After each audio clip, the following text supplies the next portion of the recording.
Hello students, third year students का जो 7th lecture है, इसमें हम लोग आपका जो टॉपिक चल रहा था विपणन धारणा के मुख्य घटक, इसका जो 3 घटक हैं इसके मुख्य, इसके सेकंड घटक के बारे में हम आज बात करेंगे। तो इसका सेकंड घटक रहता है संपूर्ण संगठन के विपणन प्रयासों को समन्वित करना।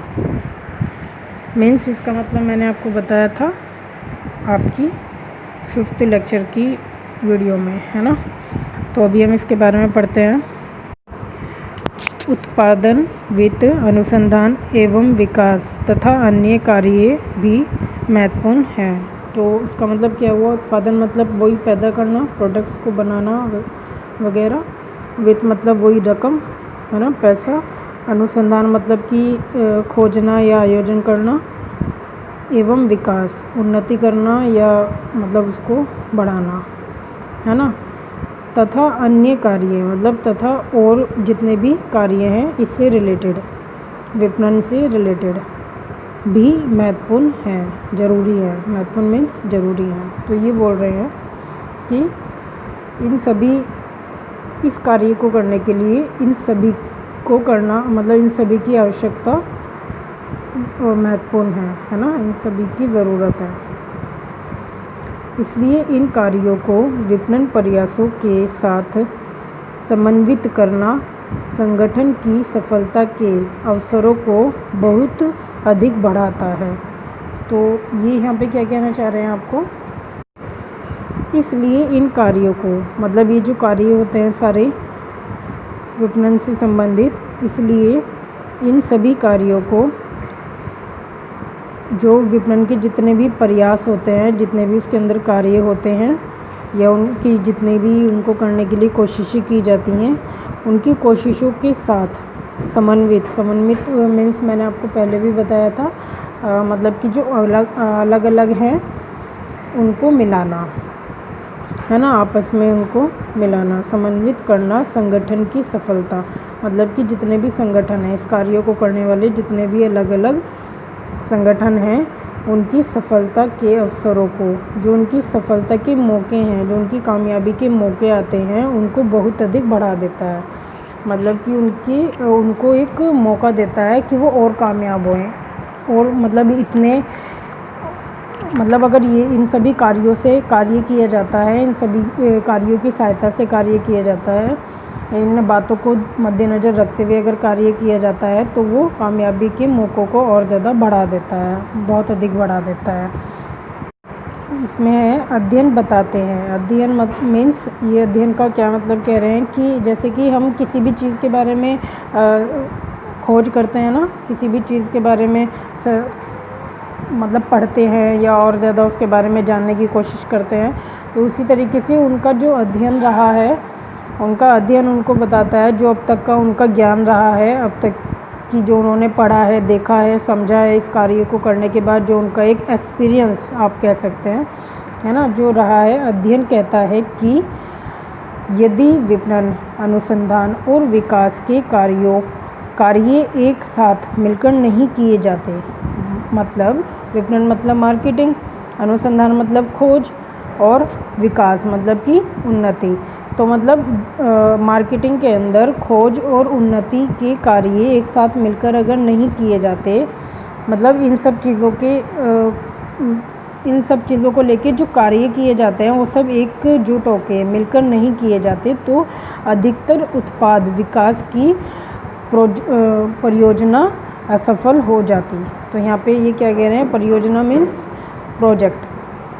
मतलब हम जब भी कोई कार्य स्टार्ट करते हैं तो हम उसकी एक योजना बनाते हैं, एक तरीके से उसका एक प्रोजेक्ट तैयार करते हैं कि हम इस तरीके से शुरू करेंगे, स्टेप बाय स्टेप इस तरीके से चलेंगे और यहाँ पे जाके इसको फिनिश करेंगे। तो एक जो प्रोजेक्ट होता है हमारा, जो किसी भी कार्य को करने के लिए हम जो एक नियम बनाते हैं कि हमें इस तरीके से चलना है। अच्छा, यहाँ पे आप है ना अध्ययन की और प्रोजेक्ट की परिभाषा भी है एक छोटी सी, मैं आपको उसके बारे में बता दूं। तो अध्ययन को यहाँ पे ये कह रहे हैं एक कला है जिसमें मनुष्य कुछ करने या करवाने आदि बातों को सीखता है। मतलब कि वही हो गया कि एक्सपीरियंस, वो एक कला है जो हमारा एक हम कुछ काम करने के लिए और सबसे करवाने के लिए जब हम एक उसमें समय दे देते हैं, अपना बहुत समय दे चुके होते हैं, अपनी एक उम्र दे चुके होते हैं, कुछ साल दे चुके होते हैं, तो हमारा एक एक्सपीरियंस बन जाता है उस काम को लेके, है ना। तो वो उसी बारे में कह रहे हैं अध्ययन। और परिभाषा का यहाँ परिभाषा जो ये है आपकी परियोजना, इसका जो अर्थ है वो है प्रोजेक्ट। प्रोजेक्ट की अगर परिभाषा हम आपको डिफाइन करें तो वो है किसी व्यापार, विज्ञान या इंजीनियरिंग में किसी विशेष लक्ष्य की प्राप्ति हेतु जो विकसित कार्य योजना बनाई जाती है, उसके साथ ही हर परियोजना के लिए एक निश्चित बजट निर्धारित होता है। तो ये इसके बारे में बता रहे हैं परिभाषा, जो कि प्रोजेक्ट की परिभाषा है। देखो इन्होंने इसमें बता दिया है कि जब किसी भी कार्य को करने के लिए विशेष लक्ष्य की प्राप्ति के लिए, मतलब कि हम जो प्रोजेक्ट बनाते हैं वो किसी न किसी चीज़ को प्राप्त करने के लिए बनाते हैं। अगर मानो कि आप अगर कॉलेज में या स्कूल में भी कोई प्रोजेक्ट बनाते हैं तो आप यही प्राप्त करना चाहते हैं ना कि आपका प्रोजेक्ट फर्स्ट आए, है ना।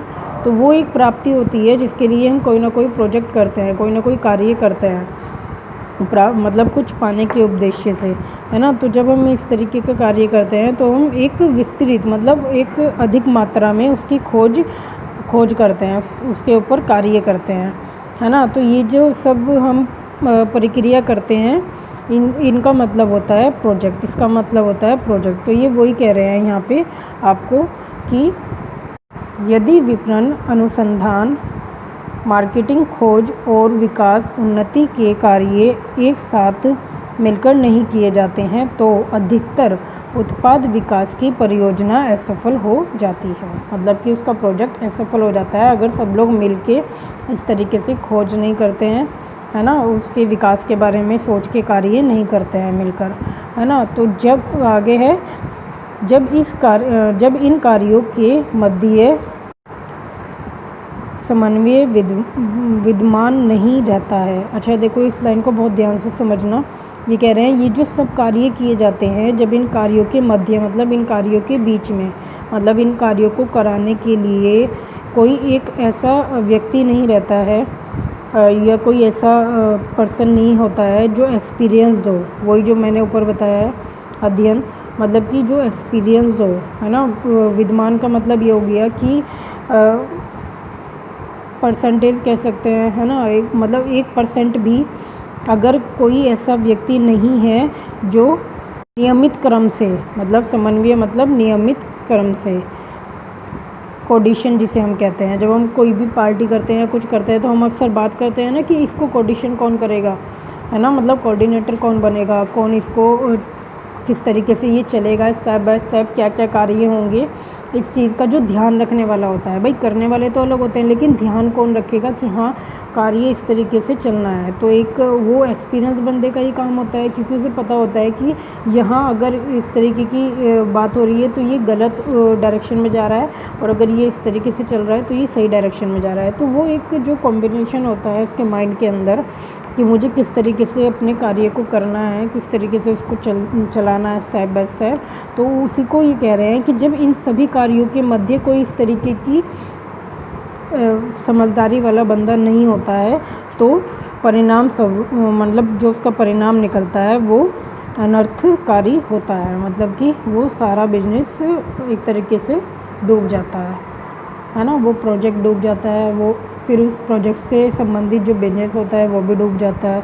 तो वही वो उस बात को बोल रहे हैं कि एक तरीके से वो, आपको बहुत ही सिंपल भाषा में बताऊं तो एक तरीके से वो ये कह रहे हैं कि पूरे विपणन का जो ये कार्य होता है वो एक दूसरे के साथ मिलकर, एकजुट होकर, एक दूसरे की बातों को सुनकर, उनकी सहायता करके, एक दूसरे को सूचनाएं देके एक तरीके से मिलकर किया जाता है। अगर इस तरीके से ये कार्य नहीं किया जाएगा तो मार्केटिंग का कोई मतलब नहीं रह जाएगा। और इनके द्वारा चलने वाली जो कंपनियां हैं, इनके सहयोग से, इनके माध्यम से चलने वाली जो कंपनियां हो गई, फैक्ट्रियां हो गई, या जो भी कारोबार हो गया, वो एक तरीके से डूब जाता है, क्योंकि ये सिद्ध हो जाता है कि वो कार्य ठीक से नहीं कर पाए, क्योंकि उन लोगों के बीच आपस में क्या है, मतभेद है। वो लोग मिल के काम नहीं कर पा रहे हैं, उनको सही सूचना नहीं है, कोई गलत गाइड कर रहा है, कोई कुछ और गाइड कर रहा है पब्लिक को।